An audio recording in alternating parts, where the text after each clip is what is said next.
अस्सलाम वालेकुम रहमतुल्लाहि व बरकातहू जी। हम अपना क्वेश्चन आंसर सेशन स्टार्ट करते हैं। इसमें जो फर्स्ट क्वेश्चन हमारे पास आया था वो ये है कि जी एक 2.5 साल की बच्ची है जिसका पेट अक्सर डिस्टेंडेड यानी फूला हुआ रहता है और उससे कभी कब्ज होती है और कभी वाटरी डायरिया हो रहा होता है। उसकी मदर जो है वो उस रूटीन में मूविकॉर और लैक्टुलोज दे रही हैं और जितनी इन्वेस्टिगेशंस हुई हैं वो सब नॉर्मल हैं। तो अब इस मसले के बारे में चाह रही हैं कि उन्हें गाइड कर दिया जाए।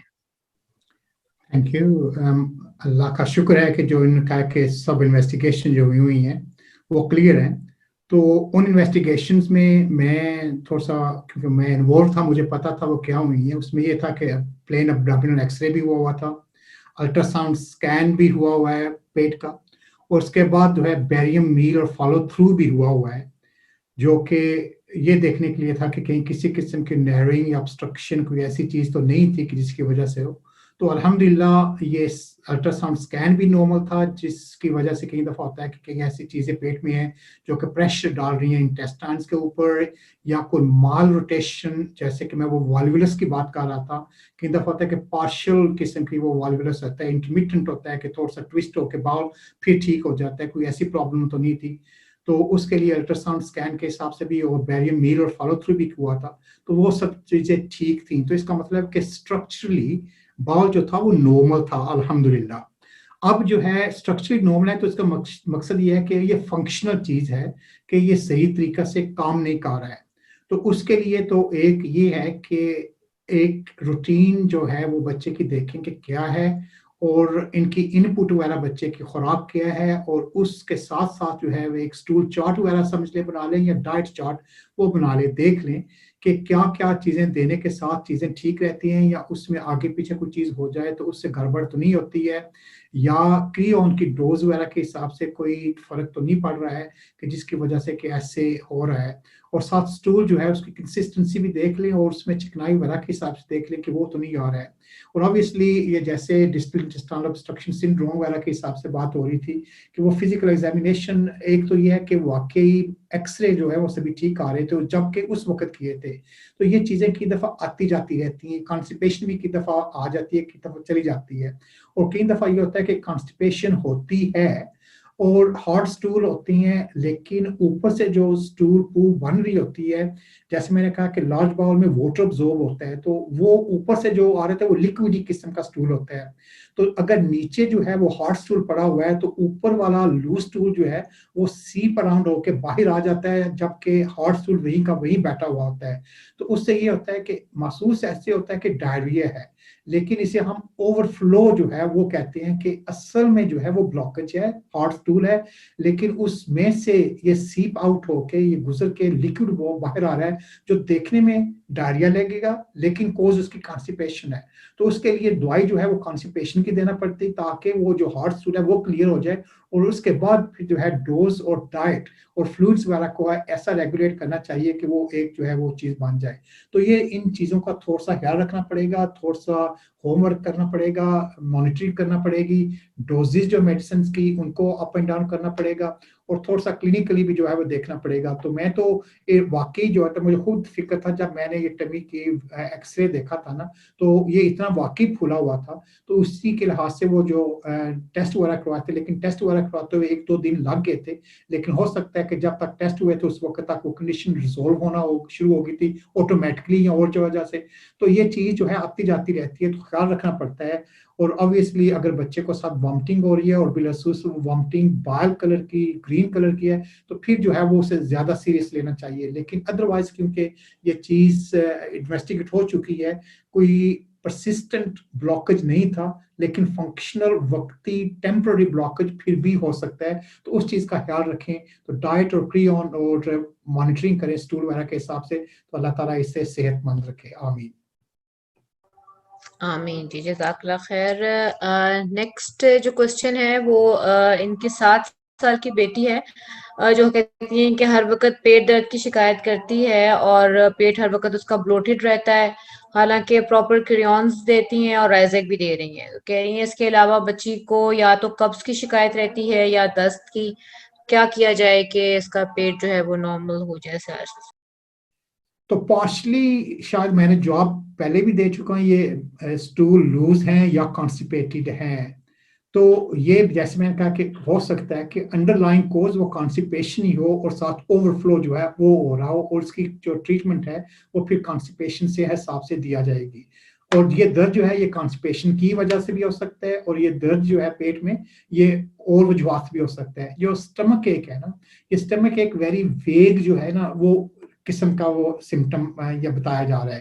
क्योंकि स्टमक जब कोई कहता है तो मैं एनाटॉमिकली जब उसे सोचता हूँ कि स्टमक जो होता है वो लंग्स के नीचे दरमियान में पेट के ऊपर वाले हिस्से को जो है वहां स्टमक होता है, तो वहां होता है। तो उसके दाएं तरफ लिवर होता है, बाएं तरफ उसकी स्प्लीन होती है, थोड़ा सा नीचे आए तो दाएं बाएं किडनीज होती हैं, और उसके नीचे दाएं तो लेफ्ट हैंड की तरफ जो है वो कॉन्स्टिपेशन वाला दर्द होता है, राइट वाली दर्द तो अपेंडिक्स भी हो सकती है और दूसरी चीज।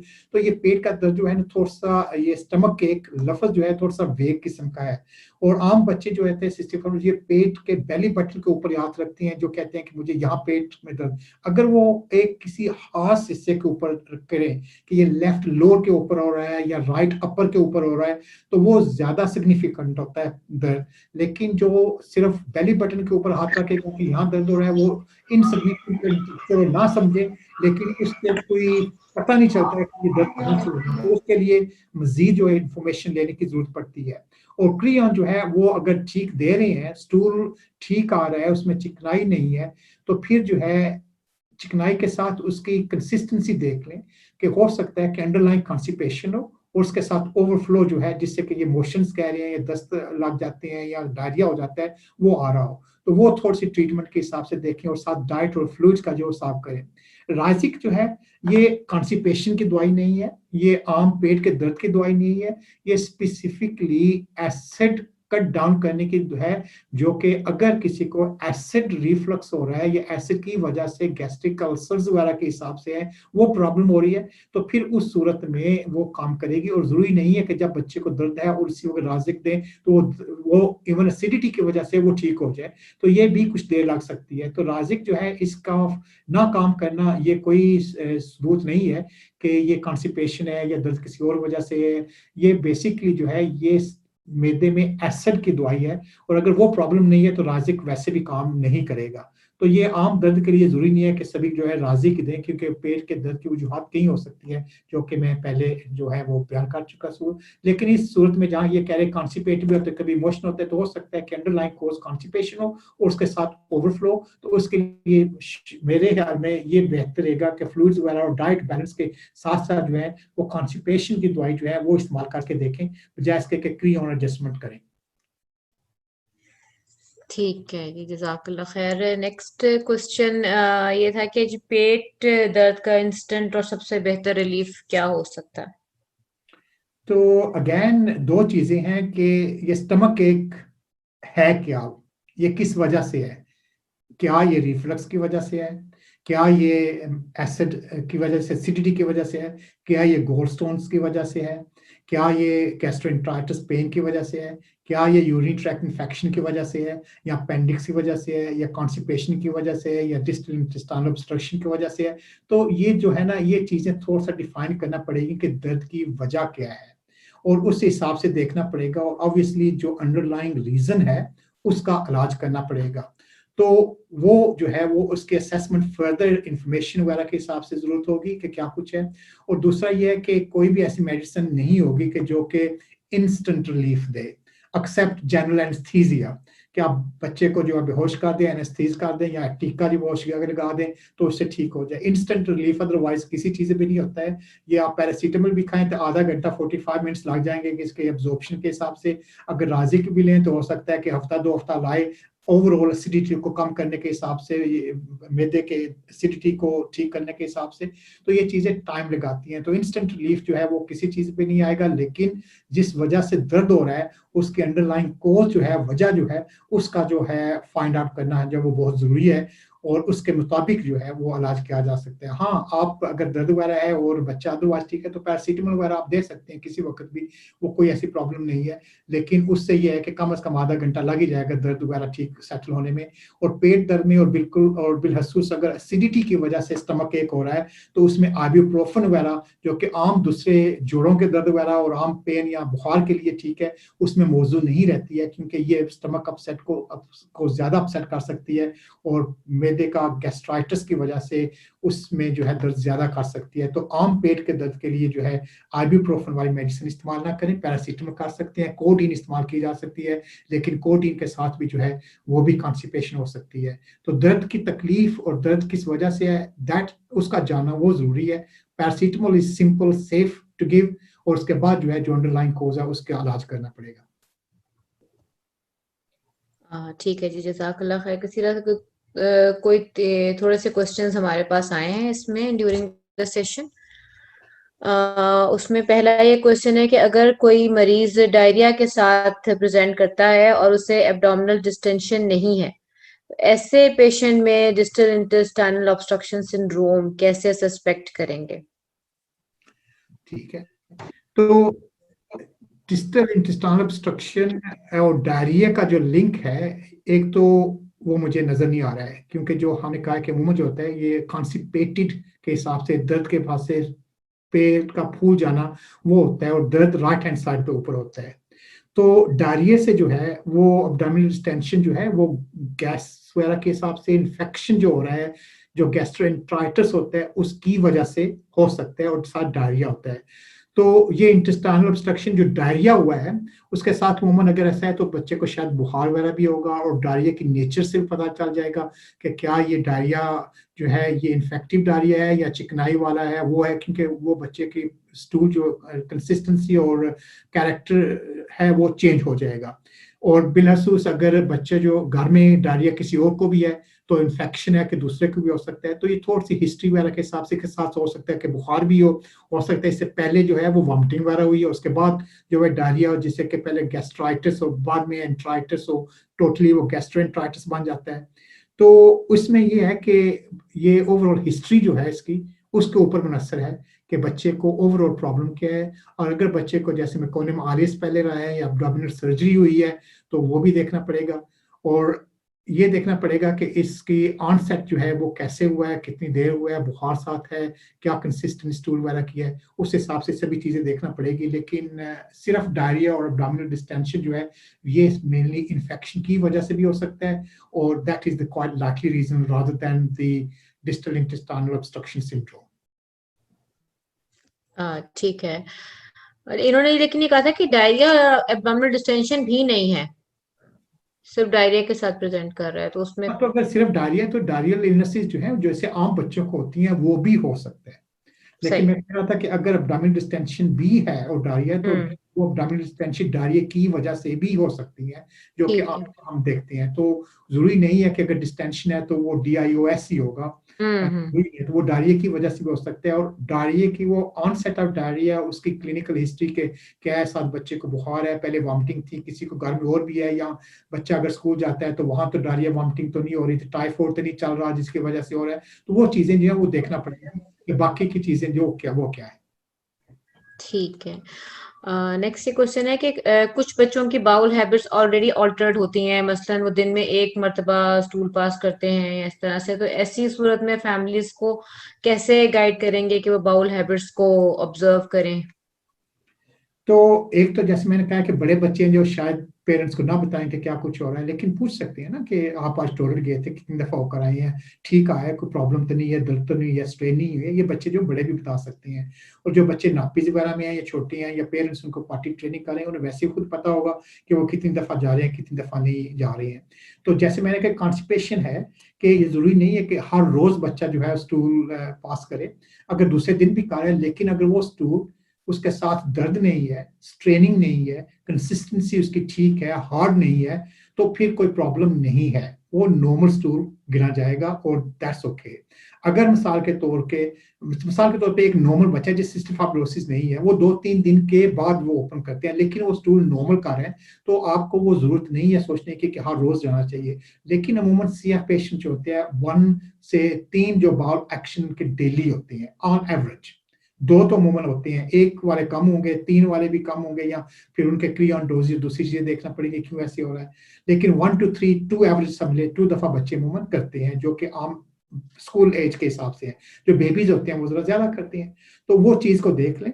अगर स्टूल नॉर्मल आ रहा है, चिकनाई नहीं आ रही है, कंसिस्टेंसी ठीक है, डायरियल नहीं है, तो फिर जो है इससे प्रॉब्लम नहीं है। लेकिन अगर बच्चे को साथ तकलीफ हो रही है, पेन हो रहा है, पेट फूल रहा है, हार्ड स्टूल आ रहे हैं, तो फिर उसको जो है वो उसी लिहाज से ट्रीट करना पड़ेगा। ठीक है सर।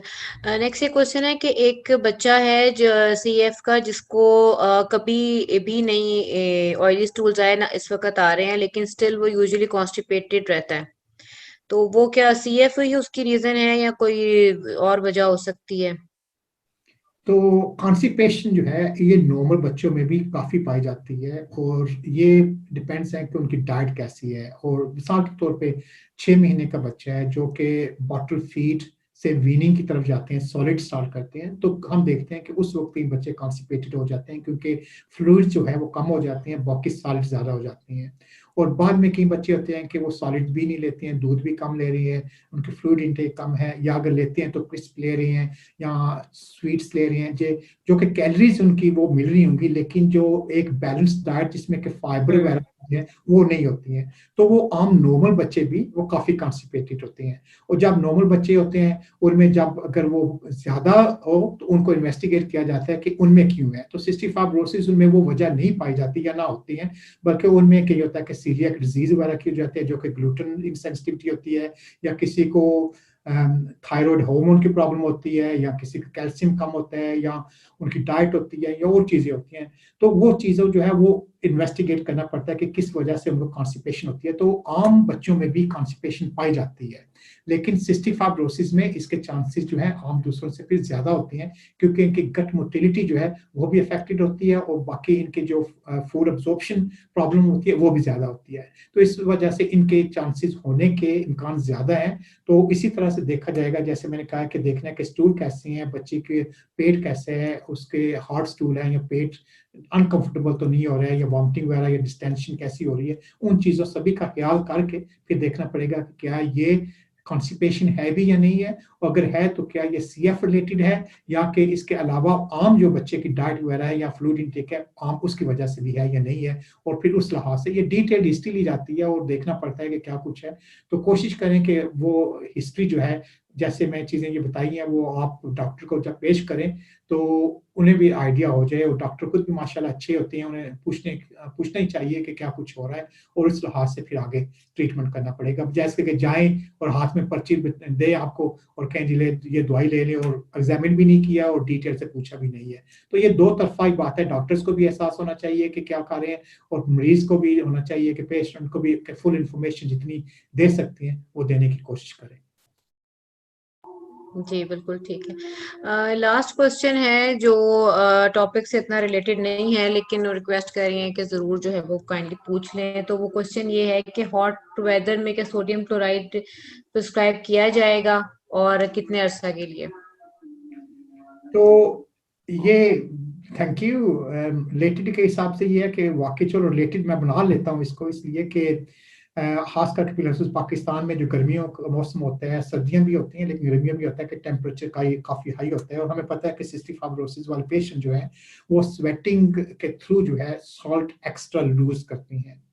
तो वेस्ट में ये होता है कि हमारी गर्मियों में भी गर्मी इतनी नहीं होती है, लेकिन हम अमूमन ये कहते हैं कि जब वाकई बच्चे को गर्मी लगे या स्वेटिंग ज्यादा हो या 22-23 डिग्री से टेम्परेचर ज्यादा हो, तो आम जो है बच्चों को साल्ट सप्लीमेंट देना चाहिए, जो कि मैंने गैस्ट्रोइंटेस्टाइनल का वो जो न्यूट्रिशन वाला जो पहला लेक्चर दिया था उसमें शामिल किया था साल्ट सप्लीमेंट्स के हिसाब से। तो सॉल्ट सप्लीमेंट मैंने मेंशन किए थे, देना चाहिए बच्चों को जब के बच्चे के स्वेटिंग वगैरह हो रही है। और यूके में भी अभी लास्ट टाइम क्लिनिक किया था तो एक बच्चा था, वो अभी भी सर्दियों में भी ले रहा है, इसलिए कि वो बच्चा सर्दियों में भी स्वेट ज्यादा करता है। तो ये basically related to the environmental temperature क्या है और बच्चे की स्वेटिंग। अगर आप मिसाल के तौर पे पाकिस्तान में बैठे हुए, एयर कंडीशन में बैठे हुए हैं और आराम से बैठे हुए, स्वेटिंग नहीं हो रही है, तो शायद आपको इतने सप्लीमेंट्स लेने की, सॉल्ट सप्लीमेंट की जरूरत ना हो। लेकिन अगर बाहर निकले हुए हैं, खेल रहे हैं, स्वेटिंग हो रही है, तो ना ओनली के फ्लूइड लूज हो रही है, उसके साथ सॉल्ट भी लूज हो रहा है। तो उन दोनों शक्ल में, दोनों शक्ल में आपको फ्लूइड भी लेना पड़ेगा और सॉल्ट सप्लीमेंट भी देना चाहिए। अब सॉल्ट सप्लीमेंट दिए कैसे? बच्चों को तो यहाँ सोडियम क्लोराइड सोल्यूशन मिलता है जो कि दिया जा सकता है, और शायद वहां भी मिल जाए तो वो दिया जा सकता है। या बड़े बच्चे जो वो टैबलेट्स सोडियम क्लोराइड की मिलती हैं वो भी ले सकते हैं। या जैसे मैं उम्र कहता हूँ कि अगर बड़े बच्चे हैं जो चिप्स वगैरह, क्रिस्प वगैरह खाने के या फूड खा रहे थे, तो वो एक्स्ट्रा फूड के ऊपर स्प्रिंकल करके भी सॉल्ट उनको उस सूरत में भी दिया जाता है। तो ये वाकई जरूरी चीज है जो कि सिस्टिक फाइब्रोसिस में करना चाहिए। और अगर बच्चा डिहाइड्रेटेड है तो सॉल्ट भी उसका कम हो जाएगा। और एक मैं चलो साथ ये भी कह दूं, मैं शायद जिक्र किया था न्यूट्रिशन में, कि अगर टोटल बॉडी सोडियम बच्चे का कम है तो उसका वजन भी जो है वो कई दफा नहीं बढ़ता है। और उसको चेक करने के लिए वो यूरिन इलेक्ट्रोलाइट से यूरिन सोडियम चेक करना पड़ता है। तो कि अगर मिसाल के ऊपर सोडियम जो है यूरिन में रिलीज नहीं हो रहा, नहीं आ रहा, तो उसका मतलब है कि बॉडी जो है it's holding on to sodium, कि मैं इसे लूज नहीं करना, मुझे जरूरत है। तो अगर वेरी लो सोडियम यूरिन में आ रहा है तो इसका मतलब है कि बॉडी, टोटल बॉडी सोडियम जो है वो डिप्लीटेड बच्चा हो सकता है, तो उसको भी सॉल्ट देने की जरूरत है। और अमूमन सीएफ में एक्स्ट्रा सॉल्ट आप दे भी देना। ओवरऑल यही नहीं है कि सॉल्ट के फक्के लगवाएं, बल्कि अगर दे दिया थोड़ा बहुत है तो जिस्म जो है वो उसे कंपनसेट करेगा, उसे रेगुलेट कर लेगा, जितनी जरूरत है वो रख लेगा, बाकी का जो है वो स्टूल में और यूरिन में जो है वो स्क्रीट हो जाएगा। तो इट इज वेरी इंपॉर्टेंट, खास करके अगर बच्चा स्वेटी है और उस एनवायरमेंट में है, तो अगर आप दे सकते हैं तो देना चाहिए। ठीक है sir, thank you so much. बस यही क्वेश्चंस थे हमारे। Thank you very much for everybody for listening. Allah Taala सबको अपने हिफ्ज़ व अमान में रखे। इंशाल्लाह 2 हफ्ते के बाद जो हमारा नेक्स्ट प्रोग्राम होगा वो फैमिलीज की तरफ से होगा, कि सीएफ फैमिलीज या एडल्ट सीएफ पेशेंट जो हमारे या पीपल हैं, उनका एक्सपीरियंस अपनी बीमारी के हिसाब से क्या रहा है वो अपनी तरफ से बताएंगे, जो कि वेरी यूजफुल सेशन होगा सभी फैमिलीज के लिए शेयर करने के हिसाब से, कि वो खुद इस चीज से जो गुजरे हैं वो अकेले नहीं है, दूसरे भी इस हालात में गुजरे हैं। और कई चीजें ऐसी होती हैं कि शेयर करने से हम सीख जाते हैं एक दूसरे से, कि उन्होंने इसे कैसे कोप किया, कैसे उनके साथ डील किया, हम भी ऐसा करते हैं, या आपस में हम डिस्कस कर लेंगे।